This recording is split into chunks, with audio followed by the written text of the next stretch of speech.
नमः सिद्धेभ्यः। ओम नमः सिद्धेभ्यः। ओम नमः सिद्धेभ्यः। मेरे प्रिय पाठ श्रोतागण और दर्शकगण, आप सबके लिए मेरा बहुत बहुत आशीर्वाद। और मैं आज आपके लिए यह बताना चाहता हूं कि पुलाक, बकुस, कुशील, निर्ग्रंथ, स्नातक, इनके संयम किस प्रकार से होता है। तो कहते हैं आप लोगों के लिए संयम का ज्ञान नहीं होगा, लेकिन अगर आप तत्वसूत्र पढ़ेंगे तो 9वें अध्याय में उस संयम की विशेषता आपको मिलेगी। सामायिक, छेदोपस्थापन, परिहार, विशुद्धि, सुख, सांप्राय, यथाख्यात, ये चारित्र हैं 5 प्रकार के। इनमें पुलाक के पास कौन सा संयम होता है? तो कहते हैं पुलाक के पास और संयम जो होता है, पुलाक, बकुश और प्रतिसेवना कुशील वाले के सामायिक और छेदोपस्थापना संयम होता है, जबकि कसाय कुशील वाले के परिहार, विशुद्धि और सूक्ष्म संप्राय होता है। निर्ग्रंथ और स्नातक के सिर्फ एक ही संयम होता है, वह होता है सिर्फ यथाख्यात संयम।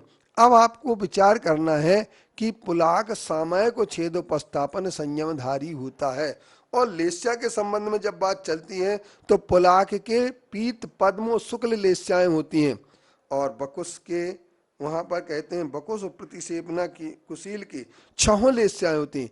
कृष्ण, नील, कापोत, पीत, पद्म और शुक्ल लेस्याएं, ये 6 लेस्याएं क्यों होती हैं बकुश के और कसाय प्रतिसेवना कुशील वाले की?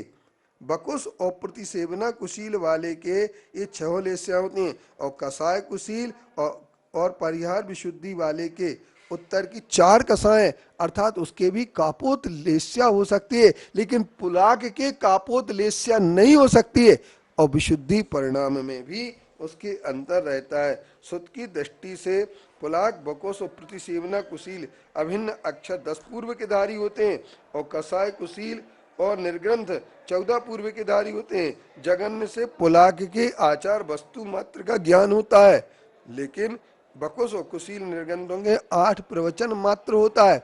हम ये कह नहीं सकते हैं कि ज्ञान ही चारित्र का एक पैमाना है, अपितु हम ये कह सकते हैं कि चारित्र और ज्ञान का कोई ज्यादा घनिष्ठ संबंध नहीं है।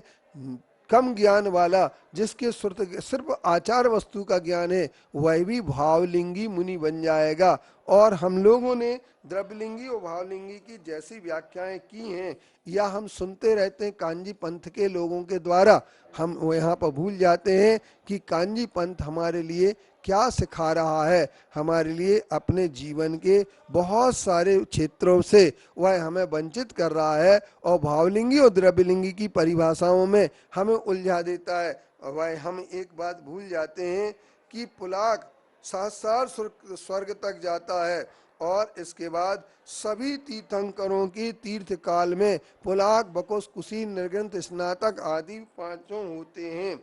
और इसके उपरांत यहाँ प्रतिसेवना के संबंध में ये भी कहा गया है, पुलाक 5 मूल गुण और रात्रि भोजन के किसी के एक पर के दबाव में आकर के प्रार्थना कर देता है, वह भी पुलाक साधु कहलाता है और भावलिंगी साधु कहलाता है। इस आधार पर हम ये कह सकते हैं कि हमारे निर्ग्रंथ दिगंबर साधुओं के स्वरूप को समझने के लिए हमें किसी भी प्रकार की अनिष्ट संभावनाओं को समझना चाहिए, अन्यथा हम अनजाने में ही संघ के अवर्णवाद करने के दोषी हो जाएंगे, क्योंकि केवली श्रुत संघ धर्म का अवर्णवाद करने वाला नियम से दर्शन मोहिनी कर्म का बंध करता है, और दर्शन मोहिनी का कर्म उस समय 70 कोड़ा कोड़ी सागर का होता है। इसलिए बंधुओं, आप साधु की निंदा करने से पहले